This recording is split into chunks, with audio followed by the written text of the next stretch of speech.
All That's Left is made possible by our supporters. If you haven't, check out and subscribe to our Patreon so that we can keep doing this work.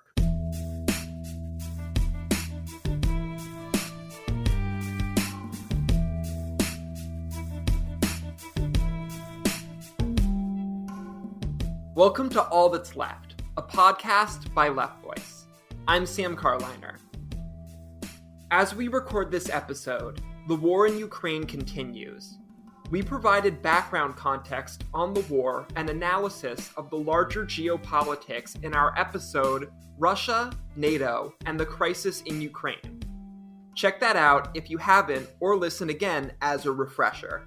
Since that conversation, millions of people have been displaced by the war. Russia has continued bombing campaigns throughout Ukraine and leveled the strategic port city of Mariupol. Despite inflicting large-scale destruction on Ukraine, Russia has also been long subjected to NATO aggression that has pressed on its borders for decades. Even now, although NATO countries haven't sent troops, they have been sending weapons to Ukraine and are using the pretext of this war to greatly increase their military apparatus. Indeed, we see that with Germany increasing their military spending to 2% of their GDP, while here in the US, the Biden administration not only committed $14 billion in immediate aid, the biggest chunk of which is going towards military needs, but is also proposing $813 billion in defense spending for the next fiscal year. All using the pretext of this war. In addition to this rearmament, NATO's economic warfare has been devastating for the working class in Ukraine, Russia, and beyond. The imposition of sanctions on Russia, notably, have triggered a complete disruption of the global economy, which includes food and fuel shortages, particularly throughout the Middle East and North Africa. It is impossible to understand the crisis outside of the context of imperialism and how it shapes the capitalist world order today. So, before we discuss more on the current conflict in Ukraine, we wanted to discuss a little bit of what imperialism is, as this is a definition that's been very loosely applied. We believe at Left Voice that a strong theoretical understanding of the world, of the class systems that shape it, and how events play out is essential for understanding how to respond to them.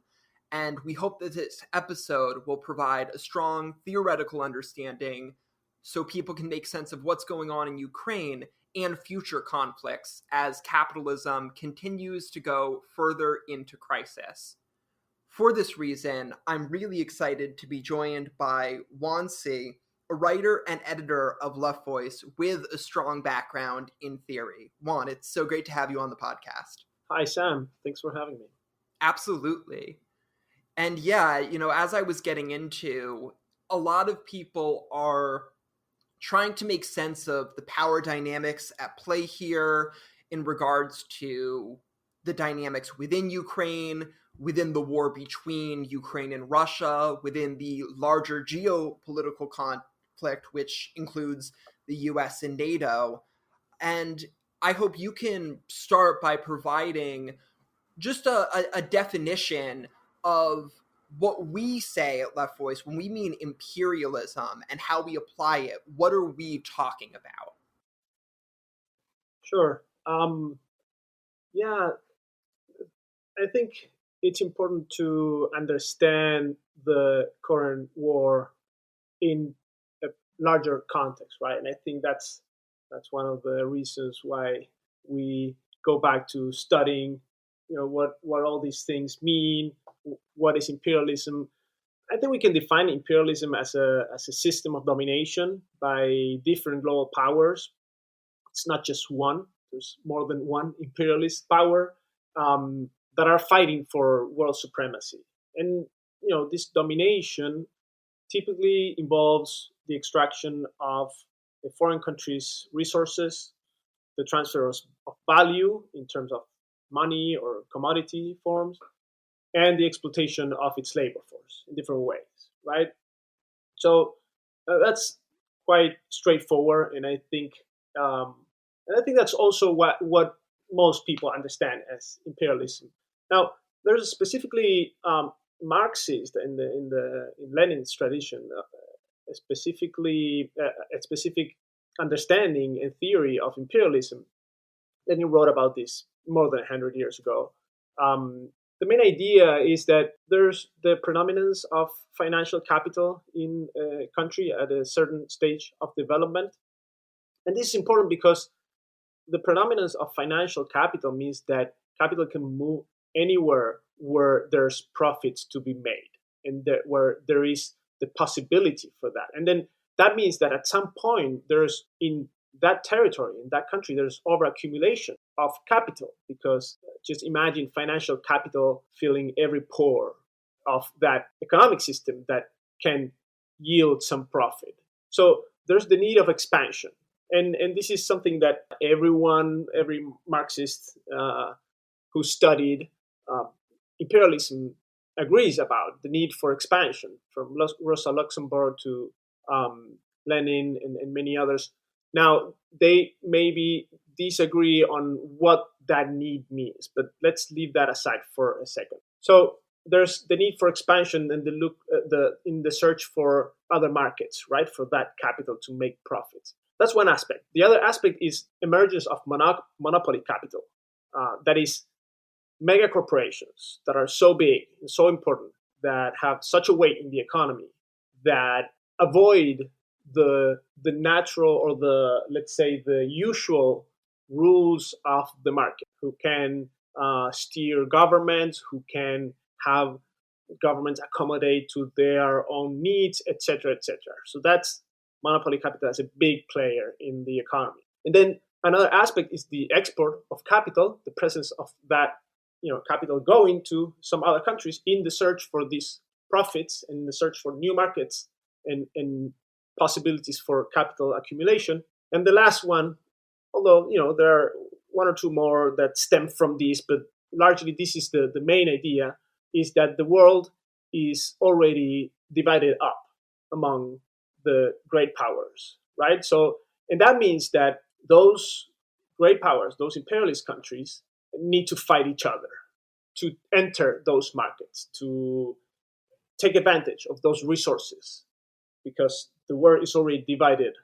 And so at that time when Lenin was writing this, Germany was a rising power, but with no colonies, right? And so that was the immediate problem that brought about World War One. And so Germany needed colonies, and they were all taken up by Great Britain, by France, by Belgium, etc. So this is important because Lenin theorized that this stage of development of capitalism opened a new historical stage, and a new historical epoch, the epoch of, he called it, wars, crises, and revolutions. And in the last 30 years, since the 80s, maybe, there's many people talking about the end of history, the presence of a world harmony, that new wars are not around. It's obviously not true. And the emergence, the breakup of this new war in Ukraine is a clear testament, a clear proof of that. So we believe that we are still in this epoch of wars, crises, and revolutions.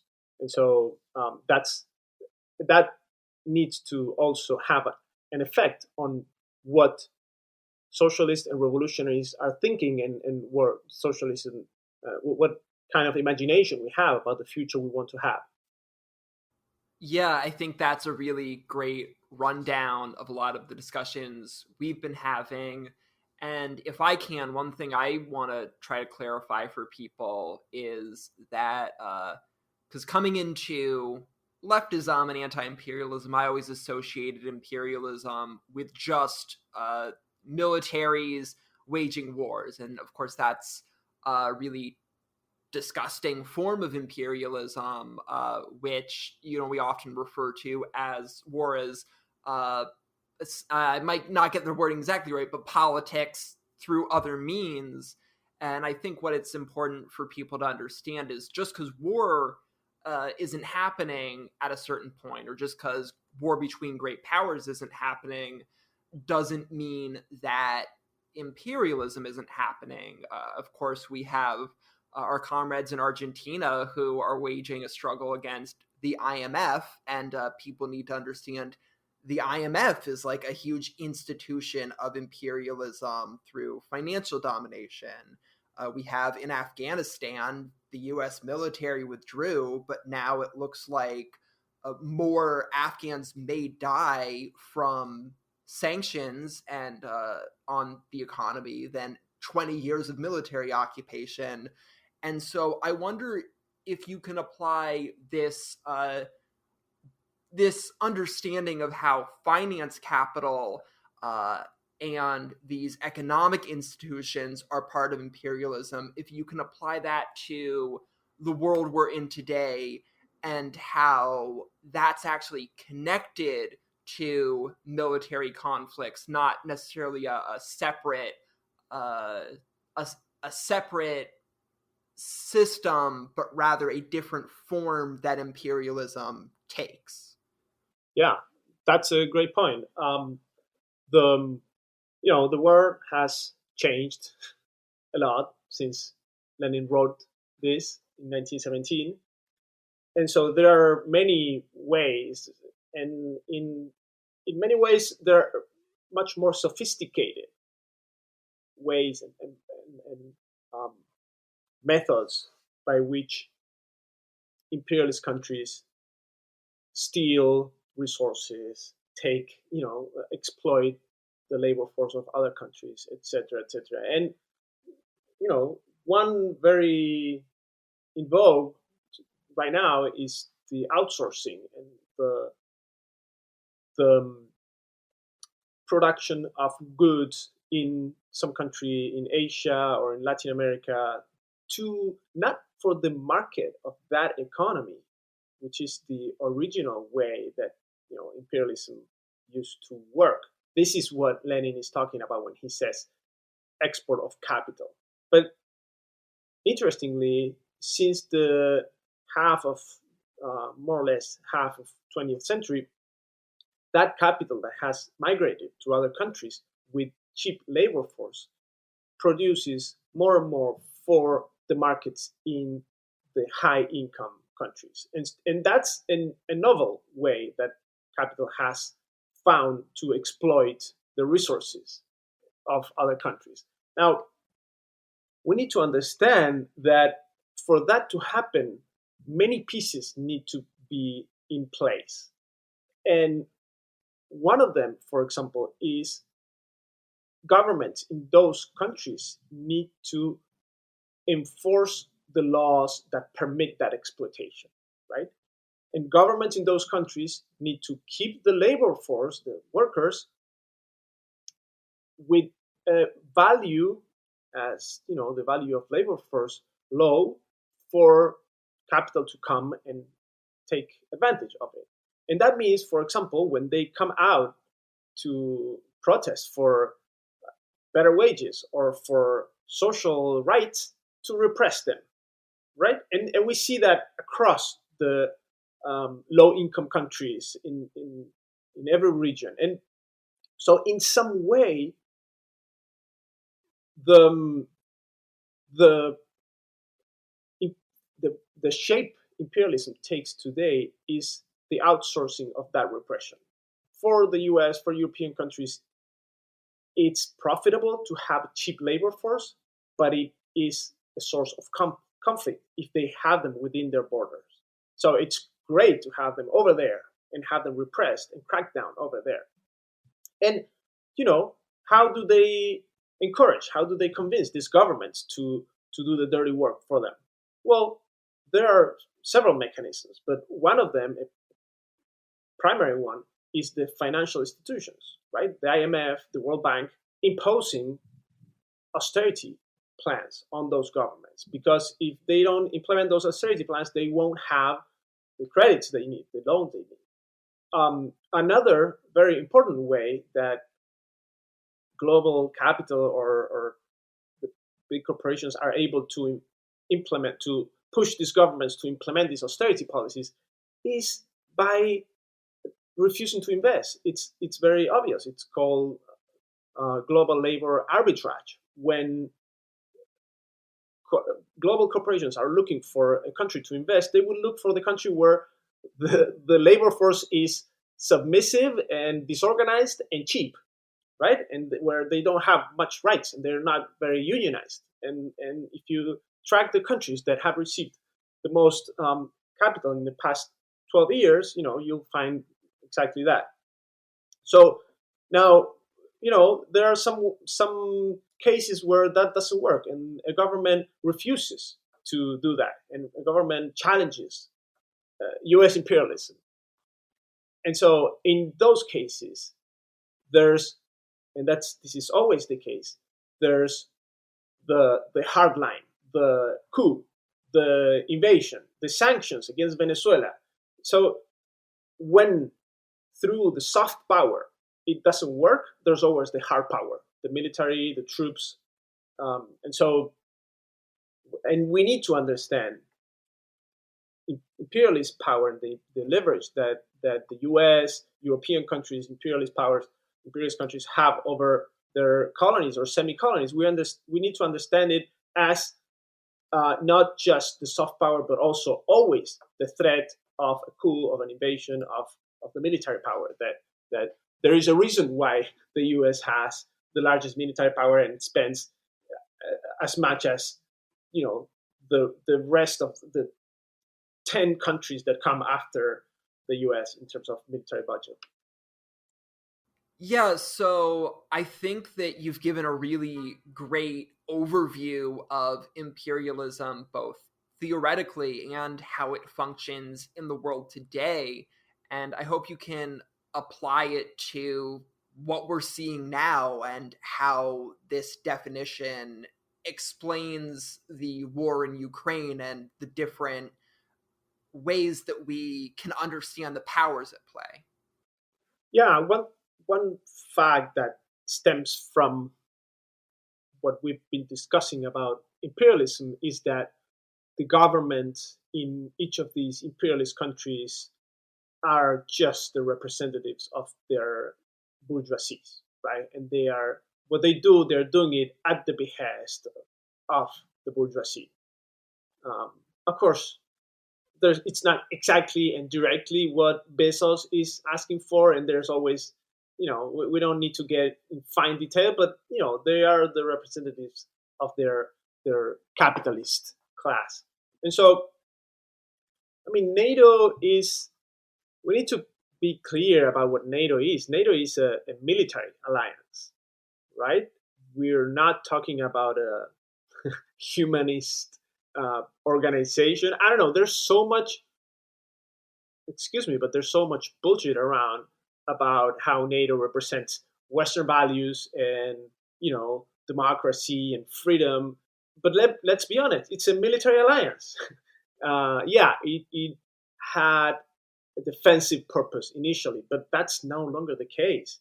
And also defense, that's just a way to frame it. And the military alliance, the NATO, was from its beginning, it was intended to be for the defense of the interests of Europe, and in particular for the interest of the US against the USSR during the Cold War. And after the Cold War, after the Soviet Union fell apart, against Russia primarily. There's a saying, there's a sentence that became quite well known by a British general who said that the NATO was formed to keep the Russians out, the Americans in, and the Germans down.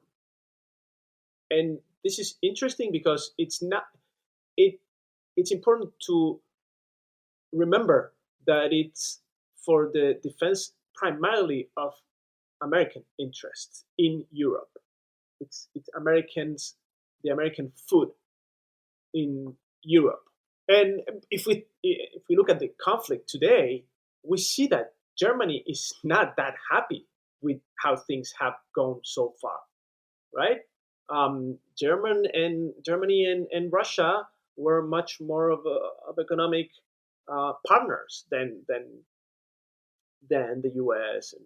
And so clearly it has affected European countries in general, and Germany in particular more than the U.S. The U.S. is okay with what's going on. Let's be honest.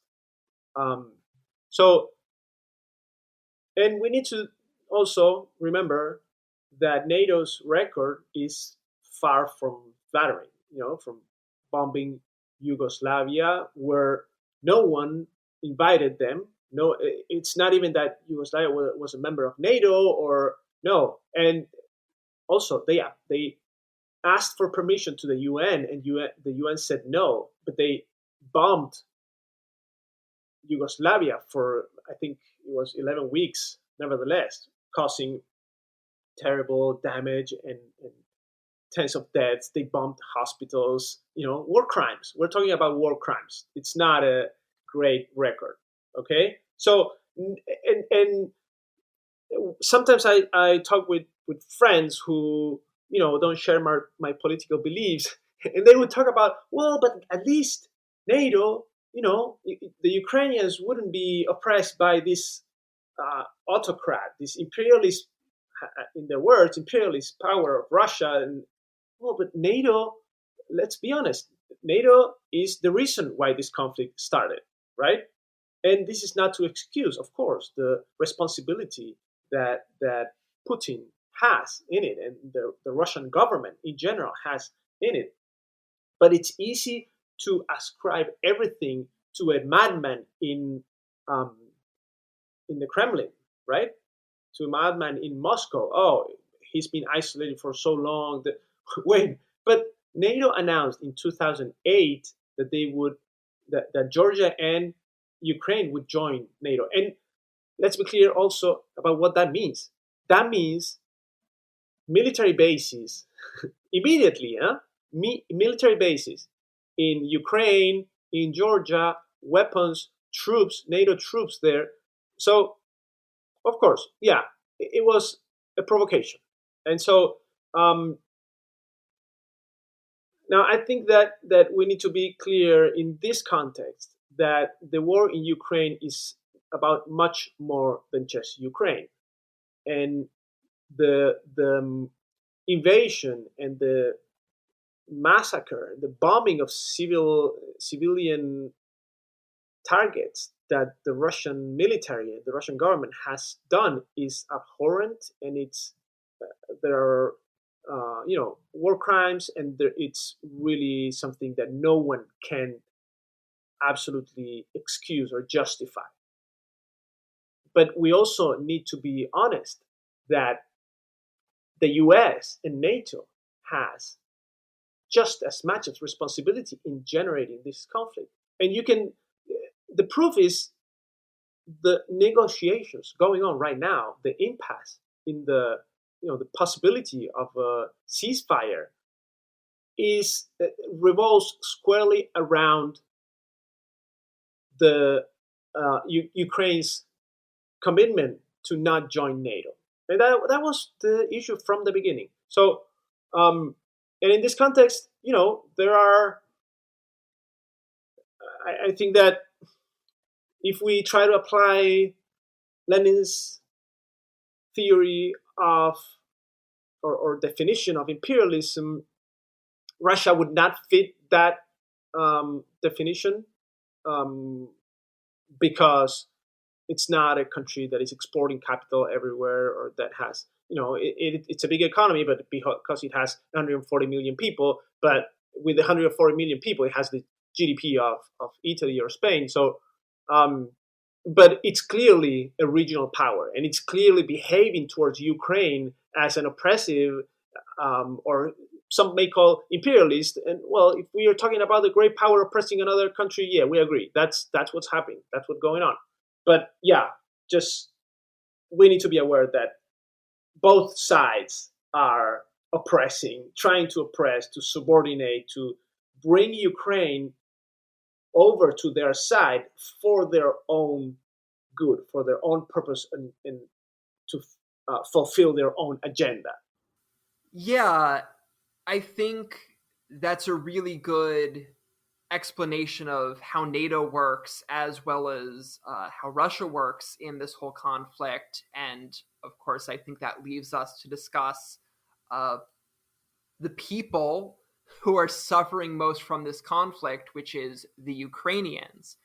And it's important to understand these theories we're talking about to really form a strong anti-imperialist perspective that can actually support Ukrainians in a principled way and in a constructive way. And I wonder if you can talk a bit about how we see the support for Ukrainians. Well, the situation for Ukrainians is disastrous. It's really grim. They are, you know, thousands of them are victims of this, are dead. Many civilians. There have been, I think the last number I saw, over 4 million displaced, like refugees already, which is huge. Um, think about millions of families broken apart. It's really grim. It's a real tragedy for Ukrainians, and it is really depressing when we think about this fact that there's two evil sides. There's not one progressive side in this conflict between NATO and Russia. Um, Now, I think the answer, or the only solution, or the better, let's say, the better outcome of this is for the Ukrainian people to decide for themselves.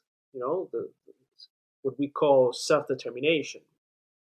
That means the Russian troops immediately out of Ukrainian territory. It also means NATO out of Ukraine too, right? So it's the Ukrainians deciding for themselves. And this also includes the Ukrainians of all regions, in all, let's say, all colors and ethnicities and language, because there is also, a sizable Russian-speaking community, and they have not been all that well treated in Ukraine. We need to also understand that and acknowledge that if the eastern regions of the Donbass in Ukraine want to secede, want to form their own nation, they should be given the right to do so through a referendum, through whatever. They should be given the right to speak their own language, which is something that is not being allowed in some places. So, yeah, we need to talk about the self-determination. We need to stand behind and push for and advocate for the self-determination of all Ukrainian people. And when I talk about supporting the Ukrainian people and trusting their will and advocating for the self-determination of Ukrainians, of course, I'm not talking about Zelensky. I'm not talking about the Ukrainian government, which is, as any government, representative of the capitalist class of that government, and in the case of Ukraine, also to a great extent responding to US interest, to NATO interest, and to European power interest. The fight for an independent, workers, and socialist Ukraine, which is what we should fight for, implies defending the Ukrainian people's right to self-determination, while emphasizing that real independence will be won neither by pro-Western Ukrainian nationalists nor by pro-Russian supporters, but only by a workers' government. Now, in this context, what we can do as leftists, as revolutionaries or socialists in the US, for example, or in other imperialist countries, well, we I think it would be wrong to think that the only thing we can do is to act through our governments, right? We know that our governments, stemming from the definition of imperialism, our governments represent the bourgeoisie. The government does not represent us. It's not the tool. It's not for us to make use of and anything coming from that would be bad.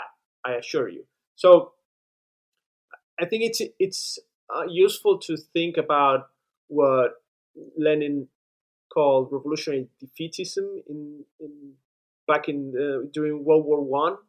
And granted, the the slogan or the tactic of revolutionary defeatism cannot be applied just like that to this context, because we're not talking about many imperialist powers fighting each other on an equal basis.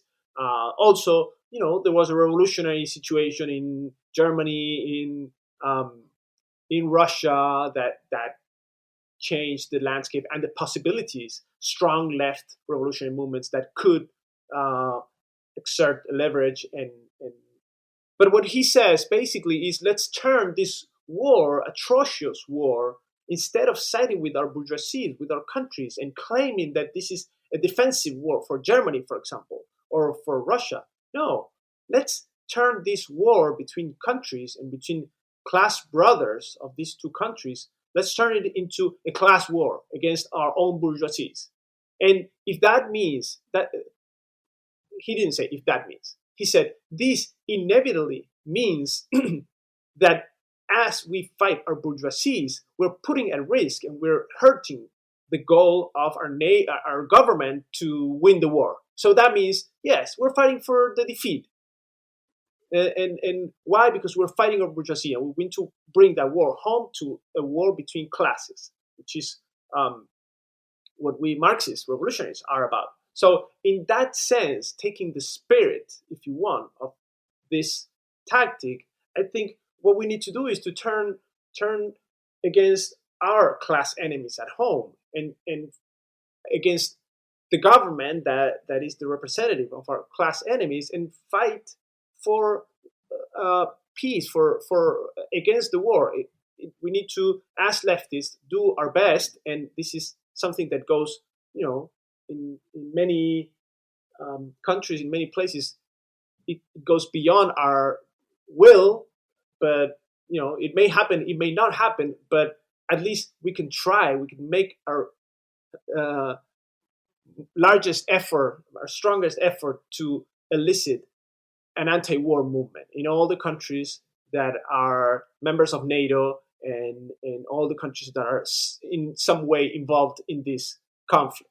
That nothing good is going to come out of it, and we need to bring that conflict home to our streets, to our governments, to the agenda, the political agenda in our own countries. I'm really glad you mentioned revolutionary defeatism, because it's a thing that I think is lacking, particularly in the US left. And I think it's so important that people understand that, if you want to oppose Putin, you can do that by not sanctioning to death the Russians who are bravely opposing him. But sadly, there are a lot of people on the left calling for things like sanctions, calling for no-fly zones. Can you talk a bit about what we should be doing instead? And no-fly zone, we need to be clear, it means shooting down planes. It means the willingness to shooting down planes. It's a direct involvement in the war, and that means immediately the risk of a nuclear war, right, between nuclear powers. So I feel like anyone who entertains that idea lightly is completely irresponsible, and we should not give as much press or air in TV to those people. Anyways, Now, about sanctions.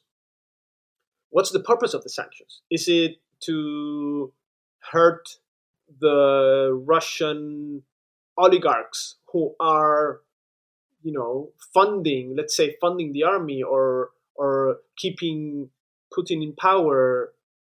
Not really. The purpose of the sanctions is to sink the Russian economy in such a dire situation that it sparks an uprising or a mass movement against Putin, and it's basically seeking regime change through economic warfare.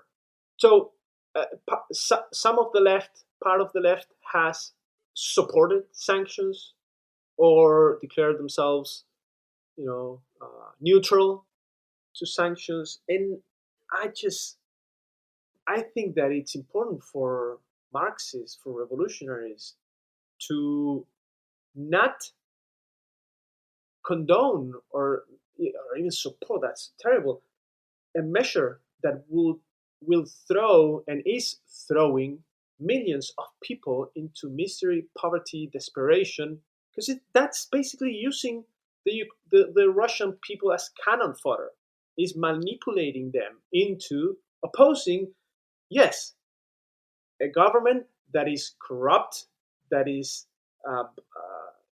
terrible and anti-democratic, etc. But as Marxists, don't think that anything good can come from an imperialist country imposing sanctions and trying to manipulate a foreign country's people to overthrow their government. I think it's just bad. It's just bad politics. And why is that important?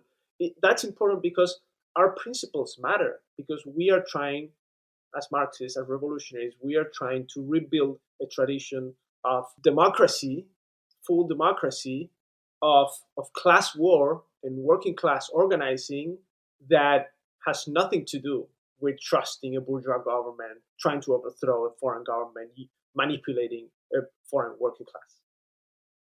Not all of the US left, but most of the US left has taken a problematic position. I think one very clear problematic position that we have seen is what we call campism, meaning supporting whoever opposes US imperialism because we think that is progressive in itself, right? And that can be applied to any authoritarian, anti-democratic, anti-working class leader in whatever country. And this is, it's a sort of legacy of Stalinism, right? We support Putin or we defend Putin's and Russia's intervention in Ukraine because it is an anti-imperialist country.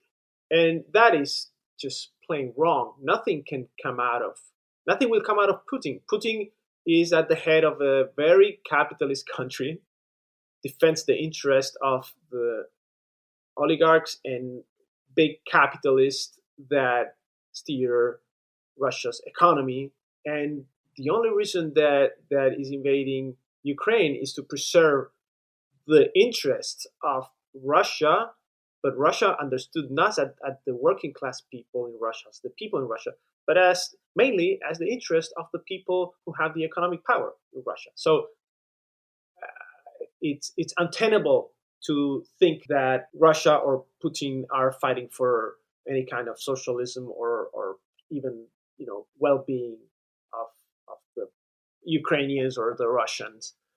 So that's one position that I think we should really be aware and criticize, because it's bad for the left. It's not good for people who are new to the left or trying to read and see what are people on the left saying about this.